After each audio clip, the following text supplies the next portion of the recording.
एक पंडित जी थे। वे रोज घर घर जाकर भागवत गीता का पाठ करते थे। एक दिन उन्हें एक चोर ने पकड़ लिया और कहा, तेरे पास जो कुछ भी है मुझे दे दो। तब पंडित जी बोले कि बेटा, मेरे पास कुछ भी नहीं है।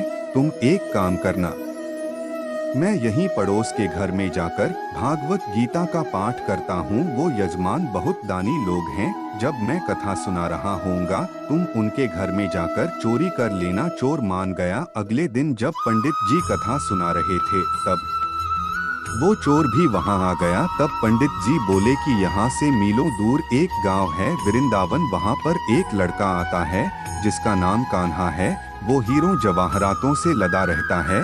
अगर कोई लूटना चाहता है तो उसको लूटो। वो रोज रात को उस पीपल के पेड़ के नीचे आता है जिसके आसपास बहुत सी झाड़ियां हैं। चोर ने ये सुना और खुशी खुशी वहां से चला गया। वो चोर अपने घर गया और अपनी बीवी से बोला कि आज मैं एक कान्हा नाम के बच्चे को लूटने जा रहा हूँ। मुझे रास्ते में खाने के लिए कुछ बांध कर दे दो। पत्नी ने कुछ सत्तू उसको दे दिया और कहा कि बस यही है जो कुछ भी है। चोर वहां से ये संकल्प लेकर चला कि अब तो मैं उस कान्हा को लूट के ही आऊंगा। वो पैदल टूटे चप्पल में ही वहां से चल पड़ा। रास्ते में कान्हा का नाम लेते हुए वो अगले दिन शाम को वहां पहुंचा जो जगह उसे पंडित जी ने बताई थी। अब वहां पहुंचकर उसने सोचा कि अगर मैं यहीं सामने खड़ा हो गया तो बच्चा मुझे देखकर भाग जाएगा, तो मेरा यहाँ आना बेकार हो जाएगा। इसलिए उसने सोचा क्यों न पास वाली झाड़ियों में ही छुप जाऊं। वो जैसे ही झाड़ियों में घुसा, झाड़ियों के कांटे उसे चुभने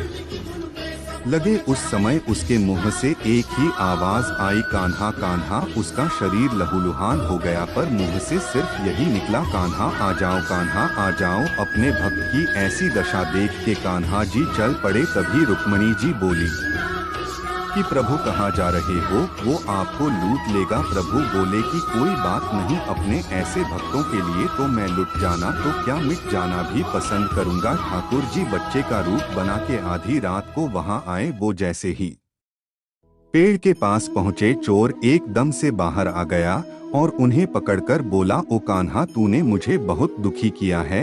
अब ये चाकू देख रहा है न, अब चुपचाप अपने सारे गहने मुझे दे दे। कान्हा जी ने हंसते हुए उसे सब कुछ दे दिया। चोर हंसी खुशी अगले दिन अपने गांव में वापस पहुंचा। सबसे पहले उसी जगह गया जहां पर पंडित जी कथा सुना रहे थे। जितने भी गहने वो चोरी करके लाया था, उनका आधा उसने पंडित जी के चरणों में रख दिया। जब पंडित जी ने पूछा कि ये क्या है, तब उसने कहा, आपने ही मुझे उस कान्हा का पता दिया था, मैं उसको लूट के आया हूँ और ये आपका हिस्सा है। पंडित जी ने सुना तो यकीन ही नहीं हुआ। वे बोले कि मैं इतने सालों से पंडिताई कर रहा हूँ, वो मुझे आज तक नहीं मिला। तुझ जैसे पापी को कान्हा कहाँ से मिल सकता है? चोर के बार बार कहने पर पंडित जी बोले कि चल, मैं भी चलता हूँ तेरे साथ। वहाँ पर मुझे भी दिखा कि कान्हा कैसा दिखता है। और वो दोनों चल दिए। चोर ने पंडित जी को कहा कि आओ मेरे साथ, यहाँ पे छुप जाओ। दोनों का शरीर लहूलुहान हो गया और मुंह से बस एक ही आवाज निकली, कान्हा कान्हा आ जाओ। ठीक मध्य रात्रि कान्हा जी बच्चे के रूप में फिर वही आए। दोनों झाड़ियों से बाहर निकल आए। पंडित जी की आंखों में आंसू थे। वे फूट फूट के रोने लग गए। चोर के चरणों में गिर गए और बोले कि हम जिसे आज तक देखने के लिए तरसते रहे, जो आज तक लोगों को लूटता आया है, तुमने उसे ही लूट लिया। तुम धन्य हो। आज तुम्हारी वजह से मुझे कान्हा के दर्शन हुए हैं। तुम धन्य हो। सीख ऐसा है हमारे कान्हा का प्यार अपने सच्चे भक्तों के लिए। जो उसे सच्चे दिल से पुकारते हैं तो वो भागे भागे चले आते हैं। प्रेम से कहिए श्री राधे।